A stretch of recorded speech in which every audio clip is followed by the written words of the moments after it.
My heart is broken. He was one of my children. I didn't consider him just a student. He was my baby. We do know that people supposed to be involved is supposed to know each other. That's what we was told. He was wanting to make himself and us proud, and we haven't seen that in so long. He had an excellent report card coming. That was my dog. We did everything to see him at school yesterday and come to school today and drinking out in the hallways, playing with everybody. It hurt. And this have taken a toll on me. I just can't deal with this. On October 7th, 2024, at 8:46 p.m., the New Orleans Police Department received a call about a discharge incident on Bundy Road, New Orleans East. When officers arrived at the scene, they discovered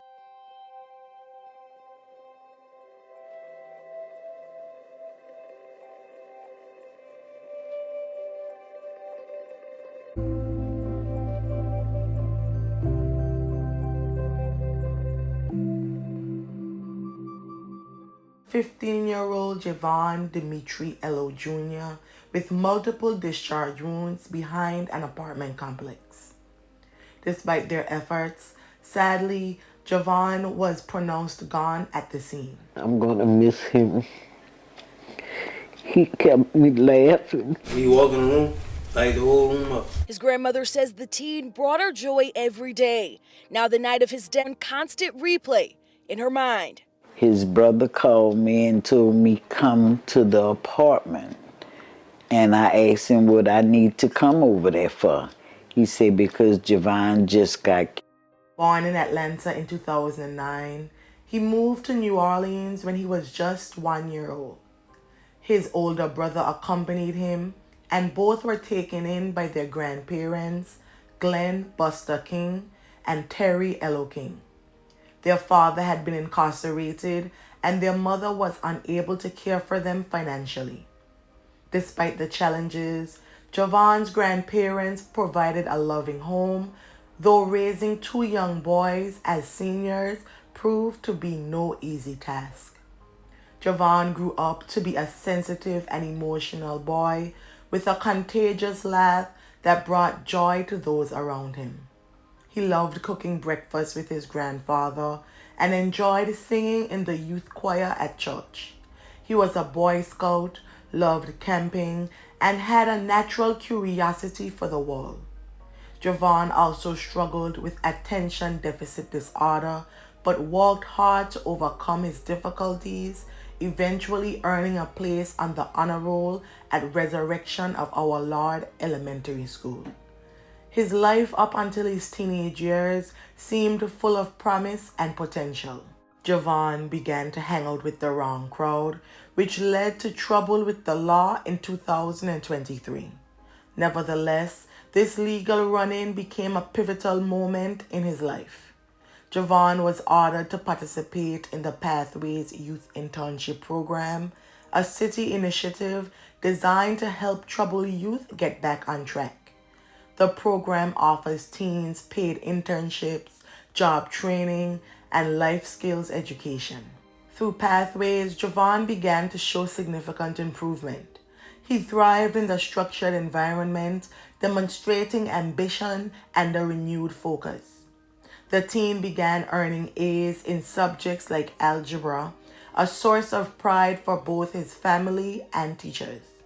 His grandparents, who had seen him stumble, were relieved to see their grandson making strides toward a brighter future. Elow Jr. had just finished an intensive in-home supervision program, making his tragic passing even more painful for those who knew and cared for him. We do know that people supposed to be involved is supposed to know each other. That's what we was told. He was wanting to make himself and us proud, and we haven't seen that in so long. He had an excellent report card coming. His grandparents say it was apparent he'd been trying to change his life around after hanging with the wrong crowds. Now they'll never be able to witness his life come full circle. And this have taken a toll on me. I just can't deal with this. This is so hard. I'm going to miss him so much. Despite his progress, the night of October 7, 2024 would take a tragic turn. Instead of heading home to his grandparents who were expecting him, Jvoine went to an apartment complex in New Orleans East. According to reports, he was allegedly involved in a fight shortly before the fatal incident. Teen had just left a citywide youth-led program called Pathways when someone with the program dropped him off to this apartment complex to see a friend, and not to his home where his grandparents were expecting him. The teen allegedly involved in a fight before being shot. The ankle monitor Jvoine had been wearing was meant to keep him accountable, but due to a lapse in real-time tracking, authorities were unaware that he had left his home. This failure in the system has led many to question how efficient the current monitoring protocols are. More so, the lack of efficiency. In light of these concerns, a new law set to take effect on January 1st, 2025 will require all ankle monitors, whether worn by juveniles or adults, to be tracked in real time. Advocates of the law believe that it could help to prevent future tragedies like Jvoine's.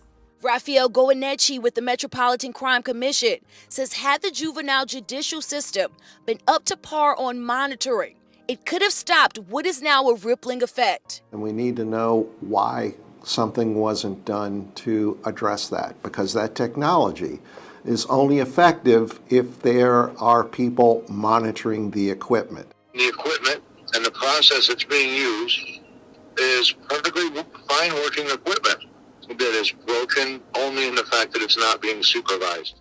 The community was shaken by the teen's sudden passing. At the time, he was a student at Dr. Martin Luther King Senior High School.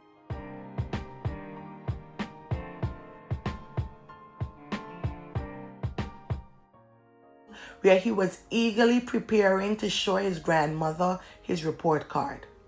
His loved ones gathered at the school to mourn and remember him, with many reflecting on his bright smile and the progress he had made in the Pathways program. School officials here tell me tonight is report card conference night, a night that Jvoine Elow, age 15, was pretty excited about. Unfortunately, he won't be able to show his grandmother all of the progress he's made because he was shadowed last night. That was my dog. We did everything together. Student. To see him at school yesterday and come to school today and drink out in the hallways, playing with everybody. It hurt. After student needing to be consoled Tuesday, many say 15-year-old Jvoine Elow Jr. made a huge impact, although he'd only been here at the school since the beginning of the school year. My first encounter with him was the first day of school, and he came with so much on him, and he just needed a hug. Teacher Kenesha Martin says what he didn't know was how much he encouraged her as she still continues to grieve the loss of her own 16-year-old daughter due to gun violence. I think I needed him more than he needed me. Every day, he made it his business to come to my class. Why I'm not right there? Why you not right there? Because you don't like me like that. Oh, don't say that, my best and brightest. He needed me to tell him, I need you to do good in your other classes. I need you to be respectful. And he would always say, all right, Miss Morton. His work paying off. He pulled up his grades yesterday and he told me, he said, Miss Morton, I have never had grades like this before. He will be missed, and the person who did it need to go down for sure. Jvoine's family shared memories of his first paycheck from the program, which he had received just a few weeks earlier. He was so excited about the money that he didn't want to spend it right away, eventually deciding to splurge on a pair of Nike X off-white sneakers. The sneakers arrived in the mail just days after his passing, and they were worn only once at his funeral. He was a beautiful child. Growing up, Jvoine Elow's family says he had big dreams to become a comedian. Make people laugh a lot. That's all he did, though. when he was coming up. Now he probably was worse. Beautiful the way his grandmother took care of him. And he wanted to be a comedian. Even though Elow will never make his family laugh again, they say the joy he brought them will live forever. But Jvoine was a sweet child. The teen's grandparents in particular have urged his friends to avoid seeking revenge and insisted that to honor Jvoine, they should break the cycle of violence. The community continues to mourn, but they also know that changes must be made to prevent further senseless passings. Anyone thinking about retaliation, forget it, please, because retaliation only brings retaliation. So let's not have any more of this violence, foolishness. Local officials, including New Orleans Mayor LaToya Cantrell, expressed sorrow over the tragic loss of life, while emphasizing that the city must come together to stand against violence. As New Orleans grapples with the passings of its youth, Jvoine's story serves as a reminder of the work that remains to be done. And in a statement, Mayor LaToya Cantrell said Jvoine was part of the Pathways Youth Internship Program. Her statement goes on to say it's always a tragedy when a young person's life is cut short and that her heart breaks for his family and his friends. She says the program is designed to help young people become the best version of themselves. At the time of his passing, Jvoine had 2 open legal cases, and his family and teachers saw him as a young man who was truly turning his life around. The investigation into Jvoine's passing is ongoing, and as of this video, the details remain unclear and no arrests have been made. The New Orleans Police Department continues to seek leads, and the family is hopeful that justice will be served. If anyone has any information that could lead to an arrest in the case, they are urged to contact Crime Stoppers at 504-822-1111 or the New Orleans Police Department. May the family and friends of Jvoine Elow Jr. find solace in the happy memories, and may his soul rest in perpetual peace. Thank you.